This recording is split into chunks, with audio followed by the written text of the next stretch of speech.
Halo pemirsa Unhas TV, senang sekali saya Fasya Rahman dapat kembali membersamai Anda dalam Unhas Daily. Dalam beberapa menit ke depan kami akan menyajikan berita-berita terpercaya hanya untuk Anda.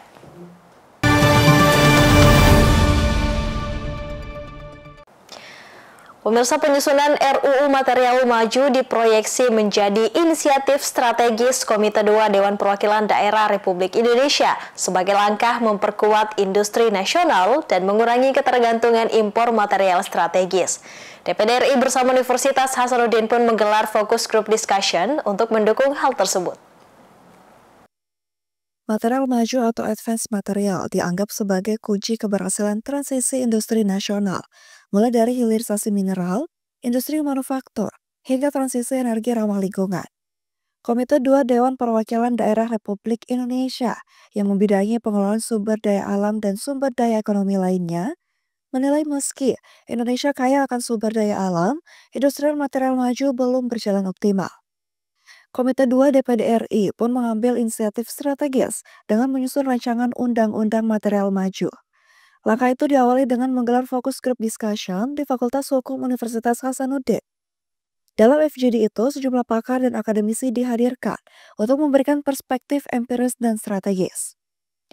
Termasuk Profesor Dr. Engineering Insinyur Adi Maulana STMPil, guru besar di bidang geologi. Dalam paparan Prof. Adi menekankan pentingnya percepatan regulasi untuk memperkuat ekosistem industri berbasis material maju di Indonesia.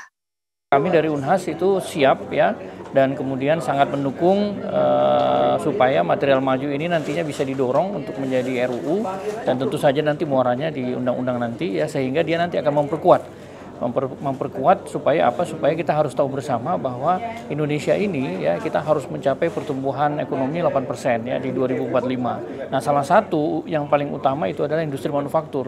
Tadi Pak Resvani itu sudah menjelaskan kenapa sampai kemudian kita butuh industri manufaktur. Nah, sekarang ini ada the missing link ya. Nah, kita punya sumber daya alam sebagai bahan baku yang cukup besar potensinya ya. Nah, tetapi itu tadi industri untuk material maju ini yang kita belum punya begitu. Nah, supaya nanti ekosistemnya lengkap, maka kita harapkan rancangan undang-undang nanti ini nanti mampu untuk kemudian menjadi semacam stimulan ya, supaya industri material maju ya itu nanti bisa berkembang, dan kemudian kita harapkan nanti mampu memberikan kontribusi bagi negara kita. Rancangan ini tak hanya menyentuh aspek industri, tetapi juga menjadi upaya penguatan kedaulatan nasional di bidang energi, sains, dan teknologi. Menurut tim ahli rancangan Undang-Undang Material Maju, Insinyur Resvani MBA, pembangunan industri material maju harus didukung dengan transfer teknologi, investasi yang melindungi kepentingan nasional, dan pemilikan hak atas paten. Semuanya tadi sepakat bahwa kita mau memajukan ya, industri Indonesia ini menjadi industri yang kuat, khususnya industri yang berbasis mineral, dengan target akhirnya Indonesia bisa membangun manufacturing atau end product sampai ada di Indonesia, yang selama ini kita pakai handphone, pakai kamera, pakai apapun ini kita impor semua. Bahan bakunya ada di kita. Membahas ini kita yakin kita bisa tumbuh, bisa menjadi industri maju di Indonesia, dan Indonesia sebagai negara maju yang berbasis pada manufacturing industri, khususnya yang berbasis mineral. Kenapa basis mineral? Karena value-nya, yang kontribusinya akan sangat tinggi bagi ekspor Indonesia nantinya, selain untuk kebutuhan konsumsi kita, dan juga kontribusi akhirnya ke GDP juga akan sangat tinggi. Tidak ada negara berkembang menjadi negara maju tanpa membangun industrialisasi, dan kunci industrialisasi ada pada salah satunya advance material. Selain itu, Guru Besar Hukum Unhas, Profesor Dr. Insinyur Abrar Saleh SHMH, menekankan jika RUU Material Maju ini harus ditopang harmonisasi dengan regulasi lain seperti Cipta Kerja, Pertambangan, dan Kehutanan. RUU Material Maju diharapkan menjadi payung hukum yang kuat dalam membangun industri nasional berbasis pengetahuan dan berdaya saing global. Andi Putri Najwa, Zulkarnain, Unhas TV.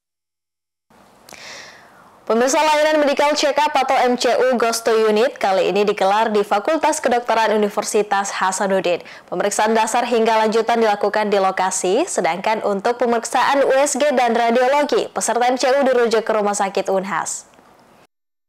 Layanan Medical Check-up MCU Ghost to Unit digelar di Gedung Fakultas Kedokteran Universitas Hasanuddin, Senin 16 Juni 2025. Pemeriksaan yang dilakukan sejak pukul 8 pagi ini memberikan akses lebih dekat bagi sivitas akademika yang ingin melakukan pemeriksaan kesehatan secara menyeluruh. Peserta MCU diminta mendaftar di loket administrasi dengan membawa KTP atau identitas diri lainnya. Tahap selanjutnya adalah pemeriksaan laboratorium untuk cek darah, diikuti dengan pemeriksaan fisik seperti tekanan darah, berat, dan tinggi badan. Terhadap peserta MCU juga dilakukan pemeriksaan rekam jantung atau EKG. Untuk pemeriksaan lanjutan seperti USG dan radiologi, dokter akan mengarahkan peserta MCU langsung ke Rumah Sakit Universitas Hasanuddin. Itu yang pertama mungkin ke loket admisi dulu pendaftaran. Itu biasanya pasien bawa data-data pribadi dulu, mulai KTP sama kartu pegawai. Kemudian habis dari pendaftaran itu biasanya diarahkan ke laboratorium untuk cek darahnya. Setelah itu baru dilakukan pemeriksaan fisik. Pemeriksaan fisik di sini itu berupa kayak tekanan darah, terus pengukuran timbangan berat badan dan juga tinggi badan. Setelah itu pasien diarahkan untuk pemeriksaan rekam jantung atau disebut dengan EKG. Adapun pemeriksaan lainnya itu seperti pemeriksaan USG atau pemeriksaan radiologi, itu biasanya kita arahkan ke Rumah Sakit Unhas. Rumah Sakit Unhas sendiri memiliki fasilitas radiologi dan USG yang lebih lengkap dan mendukung pemeriksaan lanjutan yang akurat. MCU Gasto Unit menjadi program pekala untuk mendekatkan layanan preventif kepada dosen dan tenaga kependidikan Universitas Hasanuddin. Rizka Fraja, Unhas TV. Mahasiswa didorong untuk menjadi pelaku utama perdagangan internasional. Hal ini mengemuka dalam seminar nasional peran pemuda dalam memengaruhi kebijakan ekspor-impor nasional yang digelar Himpunan Mahasiswa Islam HMI Cabang Makassar Timur. Himpunan Mahasiswa Islam HMI Cabang Makassar Timur periode kepengurusan 2024-2025 menggelar seminar nasional peran pemuda dalam memengaruhi kebijakan ekspor-impor nasional.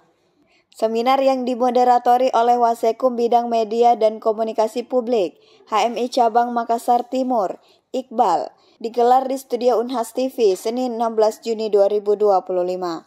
Dua narasumber berkompeten turut hadir, yakni Kepala Seksi Bimbingan Kepatuhan dan Humas, Kanwil Bea Cukai Sulbaksel, Cahya Nugraha SEMM, dan Bidang Kewirausahaan dan Kemitraan Global, Eksportir Milenial KNPI Kota Makassar, Aldi Rafzanjani Tamrin STMSP. Ketua Panitia Seminar Hilal Hamdi menyebut jika isu kebijakan pengenaan tarif ekspor-impor menjadi dasar pemilihan tema. Pihaknya berharap agar para pemuda yang bergelut di wilayah bisnis dan ingin menjadi pengusaha dapat tercerahkan dengan kebijakan ekspor-impor ini. Kepala Seksi Bimbingan Kepatuhan dan Humas Kanwil Bea Cukai Sulbaksel, Cahya Nugraha mengatakan, seminar ini merupakan upaya menggerakkan para pemuda untuk memahami ekspor-impor. Dan ekspor tidak melulu harus melalui kontainer besar, namun juga bisa melalui barang kiriman atau barang tentengan penumpang. Inisiatif yang dilakukan teman-teman HMI Cabang Makassar Timur dengan menggerakkan para pemuda untuk memahami apa sih ekspor-impor itu. Kemudian juga kami sampaikan juga, ekspor itu yang penting dapat calon bayarnya dulu. Habis dapat calon bayarnya dulu, kemudian nanti baru kita lihat peraturan-peraturan yang berlaku di negara tujuan. Prinsipnya kalau di bea cukai itu memperlancar arus ekspor. Jadi sangat simpel aturannya. Hanya bisa pakai dokumen PEB, pemberitahuan ekspor barang, atau consignment note, atau bahkan dicangking aja. Jadi istilahnya ekspor itu tidak harus melulu melalui kontainer, bisa melalui barang kiriman atau barang tentengan penumpang. Sementara Ketua Umum HMI Cabang Makassar Timur, Muhammad Zulfikar Rida, menegaskan jika kegiatan ini bertujuan memberdayakan HMI dan pemuda lainnya untuk menjemput Indonesia Emas 2045. Setelah kegiatan hari ini, ya harapannya kami dari HMI Maktim tentu ada kontinuitas sustainability-nya dari hasil-hasil diskusi teman-teman. Tadi khususnya pada pemeran-pemeran UMKM dalam hal ini bagaimana kita mencoba mengupayakan SDM-SDM pemuda itu betul-betul terlibat dalam proses kegiatan ataupun aktivitas ekonomi, khususnya pada wilayah UMKM. Tadi beberapa teman-teman mempertanyakan untuk terlibat ekspor impor atau mau jadi eksportir. Tentu kami dari HMI akan mensupport teman-teman, dalam artian itu kan sebagai potensi-potensi teman-teman untuk kita sama-sama support. Karena daripada itu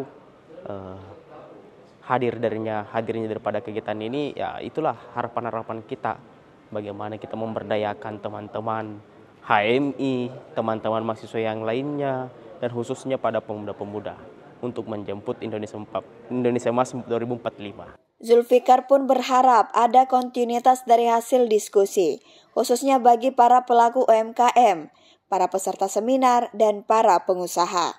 Aminah Rahma Ahmad, Unhas TV.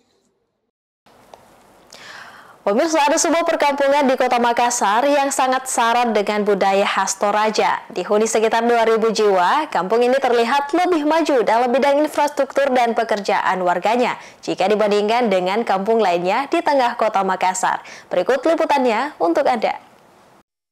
Terletak di Jalan Dirgantara, Kelurahan Paropo, Kecamatan Panakukang, Kota Makassar.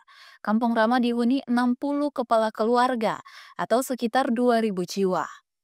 Penghuni kampung ini mayoritas berasal dari suku Toraja, sehingga kampung ini syarat dengan budaya khas Toraja.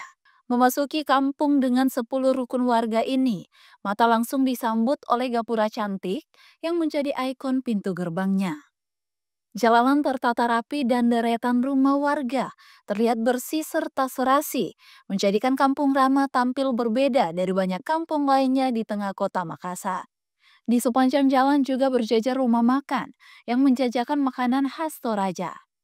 Pesona Kampung Rama tak hanya dari tampilan luarnya. Potensi yang paling kuat justru datang dari kehidupan warganya yang rukun dan penuh toleransi. Kerukunan itu tercermin dari keberadaan 7 denominasi gereja, 1 rukun umat Katolik dan warga Muslim yang hidup berdampingan.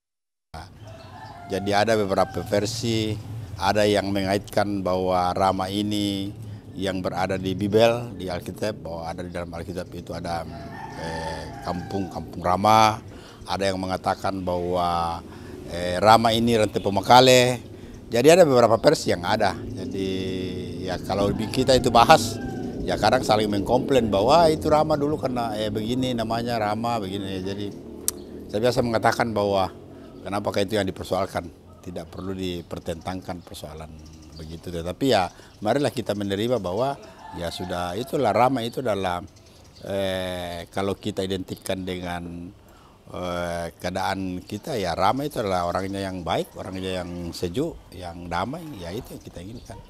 Kampung ini juga disebut sebagai kampung yang maju di Kota Makassar. Pasalnya warganya hampir semuanya berpenghasilan. Mulai ada yang bekerja pada sektor pemerintah swasta, hingga mendirikan usaha sendiri. Salah satu usaha warga yang mencuri perhatian adalah usaha peti jenazah milik Misal dan keluarganya. Usaha ini sudah dirintis oleh orang tuanya dan kini ia lanjutkan sebagai bentuk penghormatan dan pelayanan sosial. Untuk peti jenazah yang dibuat Misal, harganya bervariasi mulai dari Rp1.500.000. Namun tak jarang Misal memberikannya secara gratis, mengingat tujuan awal usaha ini bukan sekedar mencari keuntungan, tetapi juga membantu sesama. Selain peti jenazah, Misal juga melayani berbagai kebutuhan lain terkait pengurusan jenazah. Sebenarnya asal mula pembuatan jasa peti ini, kami cuma melihat bahwa yang kami lakukan ini lebih banyak ke social oriented, bisnis sosialnya, bukan yang profitnya yang kami lihat, tapi lebih banyak ke sosialnya dulu. Ya waktu dibikin usaha ini. Jadi waktu itu kita bertemu dengan para tukang yang mau berusaha, sehingga kami sepakat untuk memulai usaha ini. Dengan penataan yang baik dan kekompakan warga, Kampung Rama berpeluang besar bahkan menjadi contoh lorong wisata terbaik di Kota Makassar. Surkanaya Jomar Taufik, Unhas TV. Pemirsa, informasi tadi sekaligus menutup perjumpaan kita hari ini. Jangan lupa untuk terus saksikan Unhas Daily hanya di Unhas TV. Saya Fasya Rahman mewakili kru yang bertugas pamit undur diri dan sampai jumpa.